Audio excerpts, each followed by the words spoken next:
আপনার আজকের সিদ্ধান্ত আপনার ভবিষ্যতের কাঠামো। আপনার আজকের এই সিদ্ধান্ত ভবিষ্যতে সৌভাগ্য হতে পারে, আবার দুর্ভাগ্য হয়ে দাঁড়াতে পারে। সিদ্ধান্ত আপনার। রাধা রাধা। আমরা সবাই মন্দিরে যাই, ঈশ্বরের সামনে হাত জড়ো করে বসি আর নিজের ইচ্ছে প্রকাশ করি। কখনো ভেবেছেন ঈশ্বরের কেমন লাগতে পারে যে আমার ভক্তরা আমার কাছে আসে শুধুমাত্র নিজের ইচ্ছে পূরণের জন্য, আমার সাথে দেখা করতে নয়?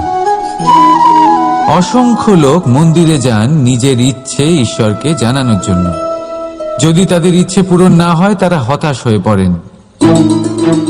এবার থেকে যখনই আপনি মন্দিরে যাবেন, ঈশ্বরের সামনে বসবেন, হাত জড়ো করবেন আর বলবেন, ধন্যবাদ, ধন্যবাদ ঈশ্বর যে আপনি আমাকে যা দিয়েছেন তাতেই আমি খুশি। শুধু আমাকে পথ দেখাবেন যে কিভাবে আমি নিজের কর্মের দ্বারা, শুধু আমার কর্মের দ্বারা সেই সব পেতে পারি যা আমি চাই। ঈশ্বরের থেকে শুধু চাইতে গেলে তাহলে ঈশ্বরের কাছে নিজেকে অনেক ছোট মনে হবে। কিন্তু যদি নিজের কর্ম করে তারপর ঈশ্বরকে ধন্যবাদ জানান, তাহলে সঠিক রূপে আপনি ঈশ্বর লাভ করবেন। রাধা রাধা। মন্থন। আমরা সবাই এটাই জানি যে অমৃত পাওয়ার জন্য সমুদ্র মন্থন করা হয়েছিল, কিন্তু এর পিছনে যে মহান উদ্দেশ্য ছিল তা বেশিরভাগ লোকই বোঝে না। আজ সেই মহান উদ্দেশ্য আমি আপনাদের বুঝিয়ে বলছি। আমাদের জীবনে এই অমৃত লাভ করার জন্য পথপ্রদর্শক হয় মন্থন। তারপরে আমরা করি প্রতিজ্ঞা, তারপর নিই প্রস্তুতি, যেটা দেবতারা আর অসুরেরা একসাথে করেছিলেন। তারপর আমরা করি চেষ্টা। বাসুকীর মুখ থেকে বিশ্বশ্বাস নির্গত হওয়া, এটা প্রারম্ভিক বাধা হয়ে দাঁড়িয়েছিল। তবুও আমাদের লক্ষ্য দৃঢ় ছিল। যদিও সমুদ্র মন্থন থেকে হলাহল উঠে এলো, আমরা ভয় পাইনি, আমরা সেটার মোকাবিলা করলাম। ঠিক সেই পথেই যখন আমরা অনেক অমূল্য রত্ন পেলাম, নক্ষত্র পেলাম, সেটার প্রতি আকর্ষিত না হয়ে অমৃত লাভ করার পরেই আমরা শান্ত হলাম। এইভাবে যদি আপনি নিজের জীবনে প্রতিজ্ঞা, প্রস্তুতি, চেষ্টা, দৃঢ় নিশ্চয়, অটল থাকা আর আকর্ষণ থেকে বিরত থাকেন, যদি এইসব গুণ আপনার ভেতরে একত্রিত করে নেন, তাহলে আপনিও আপনার জীবনের অমৃত অবশ্যই লাভ করবেন। রাধা রাধা। আশ্চর্য ব্যাপার, তাই না? আমাদের সবসময় আমাদের নাম ধরে ডাকা হয়, নাম দিয়েই আমাদের পরিচয়। এই নামই আমাদের ইতিহাসে স্থান বানাতে আমাদের সাহায্য করে। সুনাম অর্জন করতে মানুষ কি না করে থাকে, নামে যাতে কলঙ্ক না লাগে তার জন্য মানুষ কি না করে থাকে। জীবনে আপনি যা পেয়েছেন, অর্থ, সম্পত্তি, সুখ, এই সব কিছুই নামের কাছে মূল্যহীন। নাম সর্বদা উচ্চ স্থানে থাকে। এই নামকরণের অনুষ্ঠান আমাদের কাছে অত্যন্ত গুরুত্বপূর্ণ। এবারে আপনার কি মনে হয় আমি কোন নামের কথা বলছি? সেই নাম যা আমরা জন্ম থেকে পেয়েছি? না, আমি সেই নামের কথা বলছি যা আমরা নিজের কর্ম দ্বারা অর্জন করেছি। যা জন্মের সময় পেয়েছি তা মৃত্যুর সাথে চলে যাবে, কিন্তু যে নাম কর্মের দ্বারা অর্জন করেছি সেটা আমাদের অমর করবে। মাতা পিতা আমাদের জন্ম দেয়, জন্মের সাথে সম্পর্ক দেয়, সমাজ থেকে পাই বন্ধু, প্রকৃতি থেকে পাই খাদ্য। যদি এমন কিছু থাকে যা আমরা নিজের যোগ্যতায় পাই, তা হলো আমাদের কর্মের ফল। সেই নাম যা আমরা আমাদের কর্মের দ্বারা অর্জন করেছি। তাই সর্বদা ভালো কর্ম করুন আর আমার সাথে ভালোবেসে বলুন, রাধা রাধা। মানুষ বড়ই বিচিত্র প্রাণী। সব সময় লড়াই করতে থাকে, সব সময় চেষ্টা করে যাতে সেই শ্রেষ্ঠ হয়, চেষ্টা করে যাতে তার সামনে সবার মাথা নত হয়। তাই সবার আগে শক্তি অর্জন করার চেষ্টা করে। সে শক্তি অর্জন করেও নেয়, আর তারপর ভয় দেখিয়ে সবাইকে নিজের সামনে নত করে। কিন্তু একটা গুরুত্বপূর্ণ কথা ভুলে যায়, বুঝতেই পারে না। দেখুন, আমি আপনাকে একটা উদাহরণ দিই। আপনি নিশ্চয়ই বৃক্ষ এবং তার ডালপালা দেখেছেন, যা ফলের ভারে নিচু হয়ে যায়। ফল পড়ে গেলে আবার সে উঠে যায়, তারপর আরও একটা ফল হয়, সেটাও পড়ে গেলে আবার উঠে যায়। সর্বদা নত থাকে না। কখনো হাঁটতে গিয়ে আপনি নিশ্চয়ই দেখে থাকবেন যে আপনার পা কোনো ফুলের ওপরে পড়লে তা নত হয়ে যায়, কিন্তু যেই আপনি পা সরাবেন সেই ফুল আবার উঠে দাঁড়ায়। একটা অত্যন্ত গুরুত্বপূর্ণ কথা মনে রাখবেন, যে শির ভয়ভীত হয়ে আপনার সামনে নত হয়, সেই শিরই বিরোধিতা করতে সবার আগে দাঁড়াবে। আপনি জিতে নিন, সবাইকে জিতে নিন, কিন্তু ক্ষমতার দ্বারা নয়। তাদের জিতুন প্রেমের সাহায্যে। রাধা রাধা। ঈশ্বর লতা পাতাকে দাঁড়িয়ে থাকার শক্তি দেননি, ঈশ্বর এই শক্তি দিয়েছেন বৃক্ষকে। এই লতা পাতা বৃক্ষের সাহায্যে দাঁড়িয়ে থাকে, তাতেই বিকশিত হয়।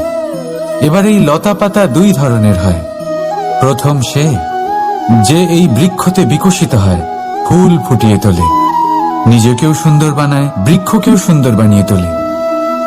দ্বিতীয় সে যে বৃক্ষকে পুরোপুরি শুকিয়ে দেয়, তার প্রাণ শক্তি তার থেকে কেড়ে নেয়, আর শেষে নিজেও ধ্বংস হয়ে যায়।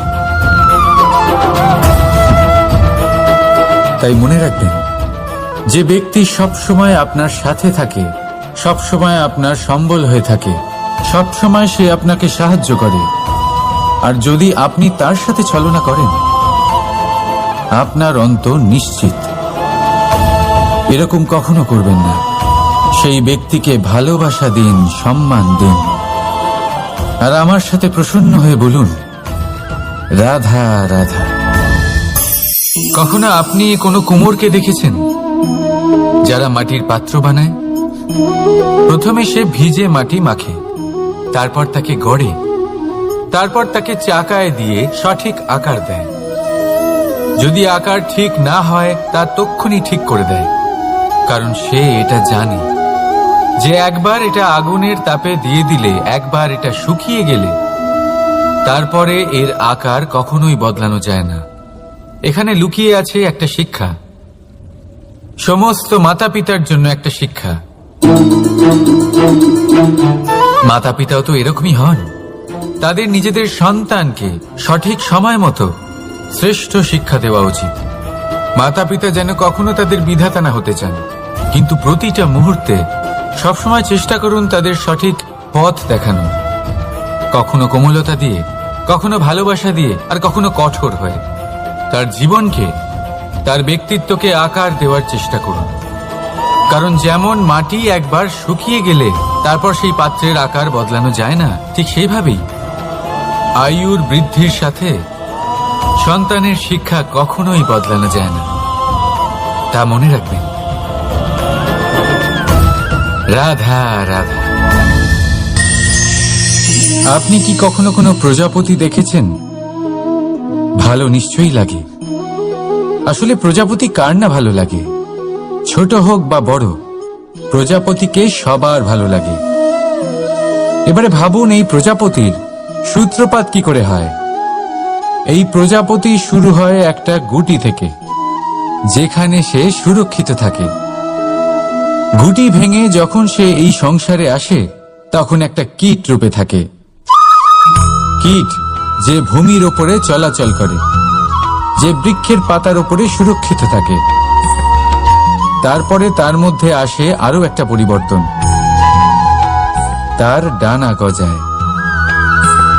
তখনই সে প্রজাপতি হয়। তখন সে খোলা আকাশে উড়ে বেড়াতে পারে, সুন্দর সুন্দর পুষ্প থেকে সে মধু পান করে। কখনো ভেবেছেন যে প্রজাপতি ছাড়া আর কেউ এটা পারে না কেন? কারণ সে সেই গুটি থেকে বেরোতে পারে। যদি সে সেই গুটি থেকে নাই বেরোতো, সে উড়তেই পারত না, কখনো প্রজাপতি হতেই পারত না। আমাদের সাথেও ঠিক এটাই হয়। আমরা সবসময় সেখানেই থাকতে চাই যেখানে আমরা সুরক্ষিত থাকি। সেই সুরক্ষা চক্রেই আমরা থাকতে চাই, কিন্তু এই বিকাশ সুরক্ষা সীমা পার হওয়ার পরেই অর্জন করা যায়। তাই যদি আপনি জীবনে বড় কিছু করতে চান, মহান কাজ করতে চান, নিজের ব্যক্তিত্ব তৈরি করতে চান, তাহলে এই সুরক্ষা চক্র ভুলে যান। সুরক্ষা সীমা লঙ্ঘন করুন, এগিয়ে যান, প্রতিকূলতার সম্মুখীন হন, কঠিন পরিস্থিতির সম্মুখীন হন, সাহস করে এগিয়ে চলুন, আরো শক্তিশালী হয়ে উঠুন। তবেই আপনি জীবনে কিছু করতে পারবেন, তবেই আপনার ডানা গজাবে, আর তবেই আপনি এই সুন্দর আকাশে উড়ে বেড়াতে পারবেন। রাধা রাধা। আমাদের কোনো স্থানে পৌঁছতে গেলে একটা মাধ্যমের প্রয়োজন হয়। কিছু মানুষ এই মাধ্যমকে রাস্তা বলে, কেউ পথ বলে, আবার কেউ বলে সরণি। মানুষ নিজের লক্ষ্যে পৌঁছানোর জন্য এই পথেরই খোঁজে থাকে, কিন্তু মানুষ একটা কথা বুঝতে পারে না, যে এই পথে এগোতে গেলে এই পথকে পিছনে ঠেলাও অত্যন্ত প্রয়োজন। যদি এটা করার ক্ষমতা আপনার না থাকে, তাহলে আপনার পথ আপনাকে লক্ষ্যে পৌঁছতে দেবে না। দ্বিতীয় কথা, যদি নিরন্তর চেষ্টা আপনি করতে পারেন, যদি সেই ক্ষমতা আপনার মধ্যে থাকে, তাহলে আপনি যখন চাইবেন, যেখানে চাইবেন, নিজের পথ নিজেই বানাতে পারবেন। রাধা রাধা। আমাদের সব থেকে ভালো লাগে বিজয়, সব থেকে অপ্রিয় হলো পরাজয়। কিন্তু আপনাকে একটা কথা বলে দিই, হার নামক কোনো পরিণাম হয়ই না। যাই পরীক্ষা থাকুক না কেন, হয় সেটা জয়তে পরিবর্তিত হয়, নয় সেটা আমাদের কোনো শিক্ষা দিয়ে যায়। তাই কোনো কিছু নতুন শুরু করার আগে কখনো সংকোচ করবেন না। হয় জয় আপনাকে বিজয়ীর মালা পরাবে, নয়তো এই হার আপনাকে অমূল্য কিছু শিখিয়ে যাবে। রাধা রাধা। এই ছোট কাঠের ডাল দেখতে পাচ্ছেন আপনি? একটা বৃক্ষ থেকে এরম হাজার হাজার ডাল পাবেন, যা দিয়ে আপনি আগুন জ্বালাতে পারবেন, যা নিজে জ্বলে আমাদের ভোজন বানাতে সাহায্য করে থাকে, যা নিজে জ্বলে অন্ধকারে আমাদের আলোকিত করে। যদি এটাই অন্যভাবে দেখা যায়, তাহলে এমনই এক ছোট্ট ডালের টুকরো একটা ছোট্ট ফুলকিতেই নিজের সাথে হাজার হাজার বৃক্ষ জ্বালিয়ে দিতে পারে।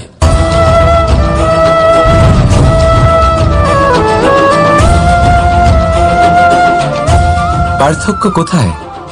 পার্থক্য হলো শুধু দৃষ্টিভঙ্গিতে, মানসিকতায়। যদি এই মন শীতল রাখেন, শান্ত রাখেন, তাহলে অসংখ্য মানুষের জীবন আলোকিত করবেন।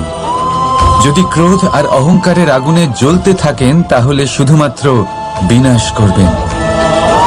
সিদ্ধান্ত আপনার। রাধা রাধা। আজ বিজয়া দশমী, সেই দিন যবে শ্রীরাম রাবণকে বধ করেছিলেন। এ হলো সেই দিন যেদিন শ্রীরাম লঙ্কা জয় করেছিলেন। লোকে বলে এটা খারাপের বিরুদ্ধে ভালোর জয়ের প্রতীক। এটাকে দেখার আরো একটা দিক আছে। আগে হ্যাঁ, এটা ভালোবাসার জয়ের প্রতীক, এটা পরিবারের জয়ের প্রতীক। আপনি তো নিশ্চয়ই জানেন যে রাবণ মহা জ্ঞানী ছিল, মহা শক্তিশালী ছিল, মহাদেবের পরম ভক্ত ছিল রাবণ। এবার যে ব্যক্তি কৈলাস পর্বত তুলতে পারত, সেই ব্যক্তি নিজে এক কাটা বৃক্ষের মতো শ্রীরামের চরণে পড়েছিল। সমস্ত বাধা আপনি অতিক্রম করবেন। রাধা রাধা। আপনি কি কখনো শুনেছেন হরিণ সিংহের থেকে পালানোর বদলে তার সাথে লড়াই করেছে? হরিণ সিংহকে আক্রমণ করেছে, কখনো শুনেছেন? কখনো না। কিন্তু এরকম হতেই পারে, এরকম হয়েই থাকে। আর এটা তখনই হয় যখন হরিণের শাবক বিপদে পড়ে। যখন তার সিংহের কবলে পড়ার ভয় থাকে, তখন হরিণীও এসে সিংহের সাথে লড়াই করতে থাকে। কারণ সে একজন মা, আর মা তার সন্তানের জন্য সবকিছু করতে পারে। এ হলো মায়ের স্নেহ, যেটা যত নরম হতে পারে ঠিক ততটাই কঠোরও হতে পারে। আর তার সন্তানের মঙ্গলের জন্য সে ক্রোধের সমস্ত সীমা পার করে তার সন্তানকে রক্ষা করেই ছাড়বে। আর সেই জন্যই তো মাকে সন্তানের জীবনে সব থেকে বড় ঢাল বলা হয়। এই মাকে আমার শত কোটি প্রণাম। রাধা রাধা। নবরাত্রির শুভ সূচনা হয়ে গেছে, আর এই সময় অত্যন্ত শুভ, কারণ এই সময় জগৎ মাতার সাথে জড়িত। মা কত ছোট একটা শব্দ, কিন্তু যদি ভালোভাবে দেখেন তাহলে সমগ্র সংসার এই শব্দের মধ্যে লুকিয়ে। মা যে তার সন্তানের জন্য যথাসম্ভব চেষ্টা করে, সবকিছু করতে প্রস্তুত থাকে। মা যার সব থেকে বড় গুণ অটল থাকা, মনের মধ্যে না কোনো অসৎ উদ্দেশ্য, না কোনো ভেদাভেদ, না কোনো ছল চাতুরি। বড়ই সরল হয় এই মা। সন্তান যদিও বা মিছে মিছে কেঁদে ওঠে, মায়ের মনে হয় সন্তানের হয়তো সত্যিই খিদে পেয়েছে। মা জন্মদাত্রী হোক বা পালিকাই হোক, স্বর্গ, এই স্বর্গ আমরা মায়ের চরণের তলায় খুঁজে পাই। তাই এই মাকে আমাদের শত কোটি প্রণাম। রাধা রাধা। সহনশীলতা মায়ের দ্বিতীয় সব থেকে বড় গুণ। কথায় আছে যে পৃথিবীর থেকে বেশি সহ্য শক্তি আর কারণ নেই। তাকে কর্ষণ করার পরেও পৃথিবী আমাদের ফসল প্রদান করে, কিন্তু মা, এই মা পৃথিবীর থেকে কম কিছু সহনশীল নয়।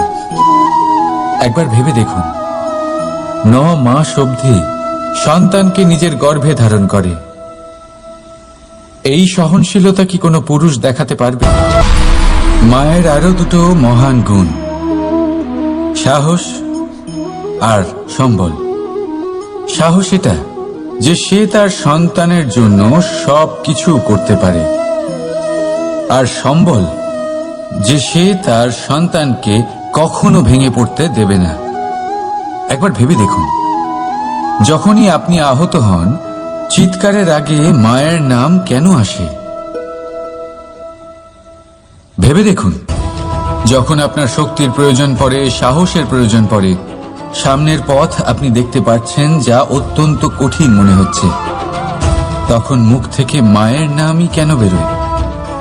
কারণ মা আমাদের সাহস যোগায়, মাই আমাদের ভরসাও যোগায়। মা জানেন কি করে আমাদের আঙুল ধরে আমাদের হাঁটতে শেখাতে হবে। মা এটাও জানে যে কিভাবে কান ধরে আমাদের সঠিক পথে নিয়ে আসতে হবে। এই রকম সাহসী মায়েদের আমার শত কোটি প্রণাম। রাধা রাধা। মায়ের আরেকটা সব থেকে মহান গুণ, পরিস্থিতির সাথে নিজেকে মানিয়ে নেওয়ার অদ্ভুত শক্তি। যেভাবে একজন মা নিজেকে মানিয়ে নিতে পারেন, আর কেউ তা পারে না। মা একটা বিশাল নদীর মতো, যার গতিবেগ অপরিসীম, কিন্তু অহংকার একটুও নেই। যেভাবে একটা নদী পথের অনুকূলে প্রবাহিত হয়, সেভাবে একজন মা নিজের সন্তানের স্নেহে ঢলে পড়ে, পরিস্থিতি যাই হোক না কেন। সন্তানের ঘুমানোর সময়ের সাথে নিজের ঘুমানো, সন্তানের জাগার সময়ের সাথে নিজের জেগে ওঠা, সন্তানের পছন্দ মতো খাবার সে নিজের পছন্দের খাবার বানিয়ে নেয়।